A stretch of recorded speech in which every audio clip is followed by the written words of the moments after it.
Well, I got some bad news and some, I guess, good news. I don't know. I guess you can interpret it how you want.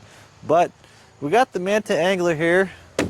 It is after our river trip that we did. We did 26 miles in the Clarion River.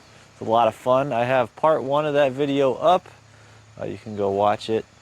It's under the Manta Angler Kayak series. I believe it's episode 3. This one is episode 4. So, yeah, episode 4. We're on episode 4, right? Yeah. I need to get episode 5 and part 2 up. Yeah, I need to get part 2 up, so I apologize for that. I've been sick lately. But we have the Manta Angler here, and it's flipped upside down, and we got problems. So as you can see, I'm going to zoom it in here for you guys, but we have a broken wheel skeg wheel, whatever you want to call it, and we have one that's missing.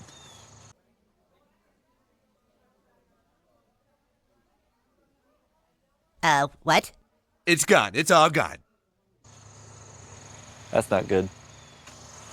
Getting a closer look here, as you can see, this one is obviously knocked loose, and it is just kind of barely hanging on there. And actually, it has 1, 2, 3, 4, 5 screws that's supposed to hold it in, little inserts here. And this one didn't even have a screw in it. So it was actually being held on by 4. This one obviously is just gone. I mean, it's literally not there. So that's not good. Obviously, some of the water we were on was a little bit rough. It did get some shallow in some spots. But yeah, you can see there's a lot of river rash right here, which is not good compared to this side, which is nice and smooth. You can see a lot of the wheel took it here.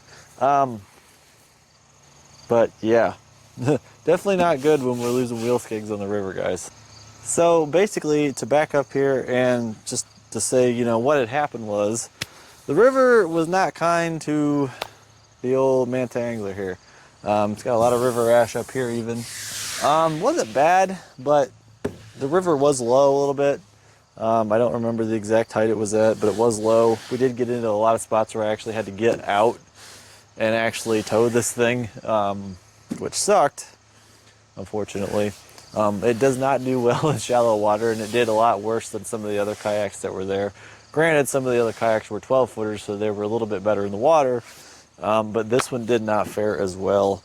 But yeah, we completely lost on the final third of the trip. At some point, we lost this whole wheel assembly thing here, the whole wheel skeg, and this one is knocked loose.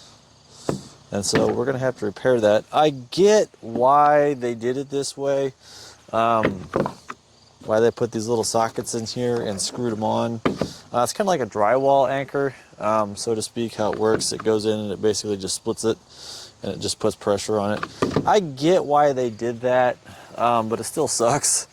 I guess it's to help, you know, not damage this when it does pop out. But it, you know, it does suck.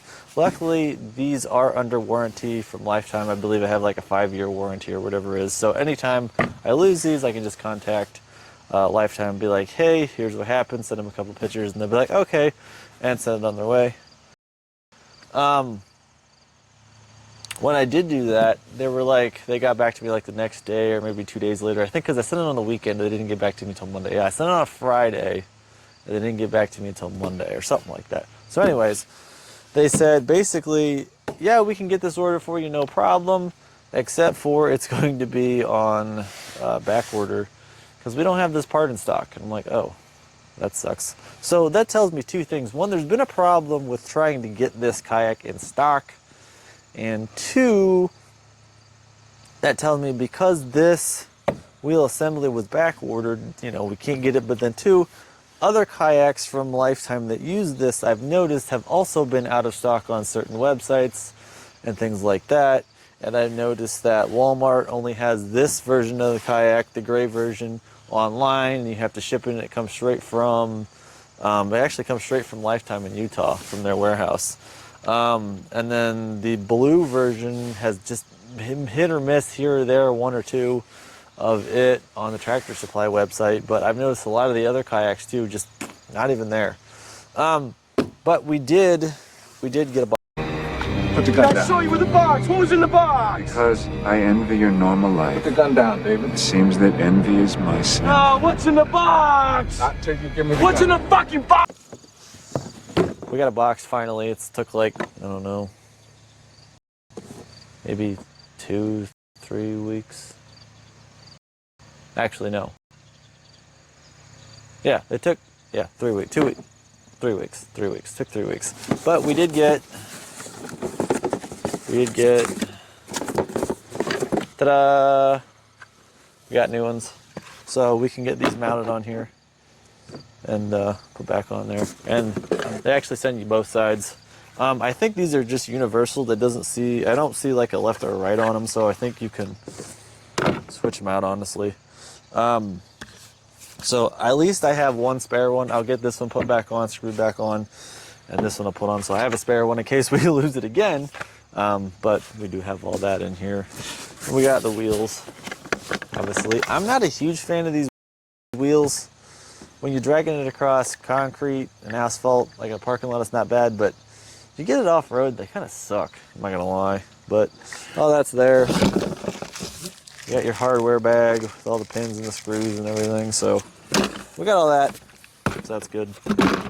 But I actually got onto a kayaking fishing group on Facebook or something like that. Kayaking group, fishing group. Anyway, long story short, I had put a photo up of it, obviously damaged, and I said, you know, I'm considering actually scanning this or getting a way that I can basically figure out what this curvature is and the spacing and all that, and then 3D model basically a skid plate. So instead of this, which acts like a rudder, which if you've actually seen the Barry P video he did on this, where he actually lost his wheels as well and had the same problem.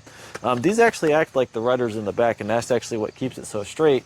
And so he took these off, took the wheel skegs off, and he found that it actually does want to move a little bit more in the water. And so my concern is if I do that, it's not going to have that same, you know, really good tracking like it should with going really straight. So if I just make just like a skid plate here, so I may end up making a little bit of like a hump on it or something just to give it a little bit better steering and, you know, keep it tracking straight. The other option I thought is maybe if I'm going to be going in the river, absolutely using a skid plate, but then when I need it to be straight, maybe put some kind of a rudder system off of the back that I can flip up and down, so that way when I do go through the rapids, I can just flip it up and it won't get damaged, and then when I get back in the calmer areas, I can flip it down and it'll keep me going straight. So I'm going to go ahead, I'm going to get these back on here. I'm going to get this cleaned out because it's actually pretty dirty under here. So I'll get this cleaned up, get it back on, we'll get this one put on and mounted for now. It is obviously now the 1st of October, so kayaking season is pretty much winding down. I don't think I'm going to be going out anytime from now until the end of the year, just because I don't really have a lot of time. But yeah, so anyways, just to wrap it up real quick, obviously we did lose the whole wheel skeg here, which it's a design flaw, but it makes sense as to why they did it that way, so that you don't damage the hull. It can pop off easily. But we did get this, we got it back in stock, so they did get it back in stock now, so I have it, so we'll get that on, and then hopefully later on, maybe later this fall or even in the winter as a winter project, I can get measurements and scan this or design in a 3D modeling program, get a skid plate put on here, see how it works come springtime, and hopefully we could do that, and then I can just put the skid plate on whenever I go down the river through the rapids, and then when I'm out on the lakes, I can just use the wheels. But that's what we got for you guys today. Part 2 of the river trip will be posted here soon. I apologize, like I said, I've been sick, so I haven't gotten that done yet. Part 1 is up, go check it out. Go check out the other videos that I have of this kayak, just the overview and then the upgrades I did to it, things I bought and added to it and whatnot. And then check out my other videos too. Give this video a like, subscribe if you are not already subscribed, because we're going to have a lot of great content coming for you guys, not only with fishing and kayaks, but a lot of the other hobbies